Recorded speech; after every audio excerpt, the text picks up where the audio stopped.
Olá, está começando mais um Justiça do Trabalho na TV, produzido pelo Tribunal Regional do Trabalho de Santa Catarina. Quais limitações o Judiciário pode impor ao exercício do direito de greve?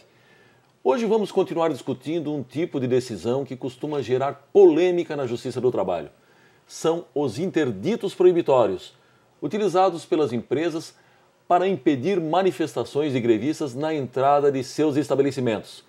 Nesta segunda entrevista sobre o assunto, vamos conversar com Paulo André Boto Jacon, juiz do trabalho em Santa Catarina.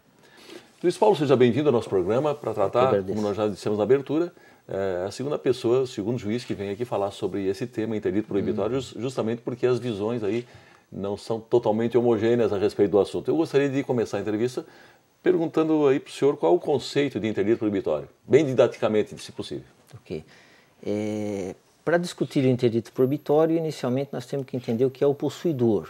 O possuidor é aquele que tem direito de usar e gozar da coisa. Certo. Então, o interdito proibitório está ligado às ações possessórias.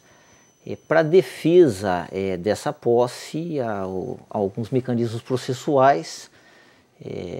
Os típicos são três. Certo. O primeiro deles é quando o indivíduo perde a posse. Então, é uma ação de reintegração de posse. O segundo é quando há uma turbação, quando há uma ameaça, uma limitação ao direito de posse. Então, nós temos uma ação de manutenção de posse. E a terceira modalidade é a que nos interessa nesse instante, que são os interditos proibitórios, que eles pressupõem que não tenha havido uma violência ainda. É uma ameaça ao direito de posse. Não houve ainda concretamente a perda da posse ou algum ato que turbasse essa posse. Então essa ação visa concretamente impedir que o indivíduo ou os indivíduos ameacem, pratiquem algum ato de violência com relação à coisa. Então é interessante já observar a partir desse momento que essas ações dizem respeito à posse, à propriedade, à coisa, e no meu modo de entender não dizem respeito a um conflito trabalhista, a uma relação de emprego. Muito bem, juiz Paulo. Algumas decisões de interditos proibitórios impedem que os trabalhadores que estão em greve cheguem a menos de 30, 40, 100 metros de distância da porta das empresas. E alguns juristas têm entendido que isso representa a própria negação do direito de greve. Eu gostaria de saber a sua opinião a respeito disso. O direito de greve, como está previsto na Constituição de 88, ele é amplo. Evidentemente que, como qualquer direito, ele não é absoluto. Né? Nenhum direito é absoluto, ele tem que ser cotejado com os demais para garantias de direitos individuais e coletivos, etc. Mas ele é um direito amplo. A Constituição não estabelece nenhuma restrição à utilização do direito de greve. Até porque a greve é um instrumento que o trabalhador tem para equilibrar uma relação de trabalho. Sim. Né? Sem a greve, ele não tem condições de buscar melhorias nas suas condições de trabalho, condições de vida. A Constituição, nesse ponto, é clara. Ela só estabelece uma limitação. Ela identifica que as atividades e serviços essenciais merecem um tratamento diferenciado. Por quê? Porque elas afetam a coletividade. Situações como, por exemplo, hospitalar, situações em que, de fato, o serviço tem que ser prestado de alguma forma, mas a greve nesses serviços ela é permitida. A Constituição remete ao legislador infraconstitucional a regulamentação disso. Então, o legislador infraconstitucional, através da lei de greve, definiu quais são os serviços e atividades essenciais e definiu de que forma ele deve ser atendido para que a população possa ter o mínimo desse serviço. Qualquer outra restrição, ela é inconstitucional. Então eu entendo que o piquete ele é um instrumento legítimo, não há restrição ao piquete. O piquete não interfere na propriedade, não interfere na posse. Então o piquete é autorizado, tem juristas que entendem assim, mas também há outros que entendem contrário. No meu ponto de vista, o piquete é um instrumento legítimo e deve ser utilizado. Certo, e juiz Paulo, e aquelas decisões que expedem um mandado proibindo a obstrução da porta da empresa, mas não estipulam a distância, o limite, não define esse limite dessa distância. Isso aí não dificulta o próprio cumprimento dessa ordem judicial?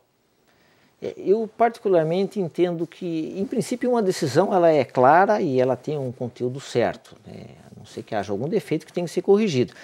Então, eu entendo que se a decisão não fixou um limite, um espaço, uma distância, é porque ela não quis fazer isso. O magistrado entendeu que isso não era necessário. Então, do meu ponto de vista, o que ele está impedindo é que fisicamente essa porta seja obstruída, seja por uma faixa, seja por um tapume. Né? Agora, eu acho também que o oficial de justiça, quando vai cumprir um mandado, se ele eventualmente sentir dúvida, sentir que pode haver alguma controvérsia, é conversar com o juiz e aclarar o objetivo da decisão. O diálogo aí acho que é o melhor caminho para evitar que se pretenda uma coisa e se faça outra. Certo. Bom, a lei de greve, ela também garante o direito dos manifestantes de tentarem pacificamente fazer aquele trabalho de convencimento dos colegas a aderirem ao movimento à greve, né? Bem, considerando aí aquele ambiente acalorado da greve, aquela situação toda, essa linha que separa essa tentativa pacífica de convencimento de um ato de constrangimento e coação que eventualmente seja praticado, ela não é assim um pouco tênue demais? Sim, muitas vezes essa linha que separa uma coação injusta de uma coação normal, ela é tênue. Mas isso acho que é da própria essência do direito do trabalho. Nós temos diversas situações em que a linha que separa as questões é muito... se costuma dizer que é uma zona cinzenta. Sim. Então, por exemplo, o representante comercial, ele tem características do contrato dele, características do próprio contrato de emprego e outros. Então, são situações de difícil caracterização. Vai caber ao magistrado, aí, de acordo com a prova que tem, analisar, e nós temos assim, uma questão que ajuda isso, que é a definição do ônus da prova. Quem alega tem que provar. Se aquele que alegou um determinado fato não fizer a prova, o direito que ele alega não vai prevalecer. Mas eu concordo que a linha que separa é tênue, e às vezes é muito difícil saber o que extrapola, o que é anormal, o que é violento, do que está dentro dos parâmetros que se entendem razoáveis. Bem, juiz Paulo, para encerrarmos o bloco, o senhor não concorda que o pano de fundo jurídico na discussão sobre interdito proibitório envolve aí dois direitos fundamentais? Primeiro, o de propriedade, e o segundo, o direito de greve. E se for assim, se assim considerarmos, o senhor não acha que o que acaba prevalecendo na decisão do magistrado é a própria formação humanística que ele tem? Eu concordo em termos. Hoje eu vejo que, na verdade, o que está se discutindo é a relação capital e trabalho, que ela se reinventa com o tempo, mas ela permanece a mesma. O que a gente vê é uma tentativa de lucro. A sociedade moderna hoje, com a globalização, mostra o empresário cada vez mais tentando lucro, modificando as formas, mudando os nomes, modificando as formas da exploração do trabalho, que só não é maior em função dos mecanismos democráticos, da organização sindical, da atuação do Ministério Público e da atuação da Justiça do Trabalho. O Estado, nesse ponto, eu acho que falha, a fiscalização que o Estado faz, eu acho que é precária, poderia ajudar a melhorar as condições de trabalho. Então eu vejo nisso não uma questão propriamente da propriedade, até porque com a Constituição de 88, o conceito de propriedade perdeu aquela visão individualista que havia no Código Civil antigo. Hoje a propriedade está ligada à sua função social. Claro. Então hoje eu entendo que o direito de greve ele está acima do direito de propriedade. Mas é polêmico ainda. É polêmico, são questões muito extremamente polêmicas.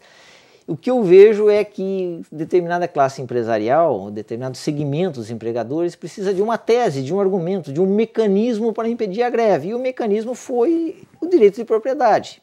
E do meu ponto de vista não está em discussão. O que nós temos numa greve é o direito legítimo de greve, é uma garantia fundamental, prevalece sobre o direito de propriedade. E uma greve, via de regra, ela não implica na perda da posse da propriedade. Não. É convencimento, eu acredito que legítimo, porque senão a greve deixa de cumprir o seu objetivo. A greve ela tem que causar prejuízo. Se ela não causa prejuízo, ela não pressiona o empregador. Se o empregador não se sente pressionado, ele não negocia. Essa é a nossa realidade. Então a greve tem que utilizar desses mecanismos e se tenta aí com essa questão da propriedade. E a propriedade não se confunde com relação de trabalho, greve não se confunde com relação de trabalho. O direito de ir e vir do cidadão ou do cliente não envolve o direito de propriedade de um banqueiro, de uma empresa de transportes. Então é o argumento que eles utilizam que é aceito por diversos magistrados, nós temos que respeitar essas opiniões, são opiniões válidas, têm seus fundamentos, mas do meu ponto de vista é uma discussão que não faz sentido. O que prevalece, do meu ponto de vista, é a velha luta capital e trabalho reinventada. No tempo da ditadura se chamava polícia. Não se pode mais chamar a polícia, então vamos achar um mecanismo. Vamos discutir o direito de propriedade através do interdito proibitório. Certo. Mas, do meu ponto de vista, não há. Essa discussão é artificial. Muito bem, juiz Paulo, nós precisamos chamar um rápido intervalo e nós voltamos já já.